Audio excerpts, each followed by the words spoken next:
जयनगर से चल करके यह ट्रेन जो है वह मधुबनी, सकरी, दरभंगा, समस्तीपुर, बरौनी और मोकामा के रास्ते पटना तक जाएगी।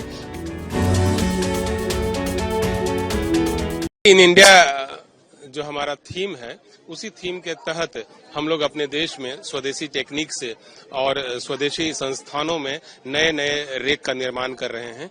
3 अच्छे ट्रेन सेट भारत में निर्मित किए गए हैं, जिसमें एक अमृत भारत है, एक नमो भारत रैपिड रेल है और एक वंदे भारत है। इन 3 ट्रेनों को माननीय प्रधानमंत्री जी ने देश की परिवहन व्यवस्था की त्रिवेणी कहा है और इसी त्रिवेणी का एक अंग जो है नमो भारत रैपिड रेल है। अभी तक देश में नमो भारत रैपिड रेल के 2 रेक बने हैं। पहला जो ट्रेन सेट बना था उसका परिचालन हम लोग भुज और अहमदाबाद के बीच में किया था और अब ये दूसरा ट्रेन सेट जो बनकर के तैयार हुआ है, इसका परिचालन जयनगर से पटना के बीच में करने का फैसला लिया गया है। जयनगर से चल करके यह ट्रेन जो है वह मधुबनी, सकरी, दरभंगा, समस्तीपुर, बरौनी और मोकामा के रास्ते पटना तक जाएगी। बिहार के 2 क्षेत्र जो है मगध क्षेत्र और मिथिला क्षेत्र, उनको आपस में जोड़ने तथा मिथिला क्षेत्र के लोगों को राजधानी पटना से जोड़ने में इस ट्रेन की काफी महत्वपूर्ण भूमिका होगी। पूरी तरह से यह एसी ट्रेन है, तो ये भी अपने आप में एक विशिष्ट बात है कि बिहार के एक सीमांत क्षेत्र में अवस्थित शहर से हम लोग फुल्ली एसी सेवा, जो कि मेट्रो शहरों में हम लोग अभी तक देखने को मिलती थी, वह चालू की जा रही है। तो इन सब कारणों से यह अपने आप में काफी विशिष्ट सेवा है और यहाँ के लोगों के लिए एक बहुत अच्छा गिफ्ट है।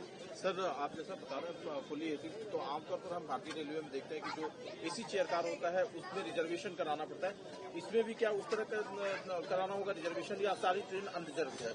यह ट्रेन जो है अभी जो यहाँ पर चलाई जाने वाली है 18 कोच की है और 2000 से अधिक लोगों के बैठने की इसमें कैपेसिटी है, लेकिन इसमें रिजर्वेशन की जरूरत नहीं पड़ेगी। पूरी की पूरी ट्रेन सेवा जो है वह एसी क्लास की लेकिन अनरिजर्व क्लास की है, यानी पैसेंजर जो है टिकट काउंटर से अपना टिकट खरीद करके इस ट्रेन में सफर कर सकते हैं और अपनी मर्जी से जिस स्थान पर जाना चाहें अपने गंतव्य स्थान तक जा सकते हैं। सर, इससे पहले भी जो रैपिड रेल चल रही है भारत के अंदर, उससे ये कितनी अलग है? क्योंकि इसको भारतीय रेलवे ऑपरेट कर रही है, तो कुछ अंतर तो रहा होगा। भारतीय रेल द्वारा चलाई जाने वाली यह दूसरी नमो भारत रैपिड रेल है। पहली नमो भारत रैपिड रेल का परिचालन हम लोगों ने अहमदाबाद से भुज के बीच में किया और यह दूसरी रैपिड रेल है। रैपिड रेल का परिचालन भारतीय रेल के साथ साथ नगर विकास मंत्रालय द्वारा भी किया जाता है।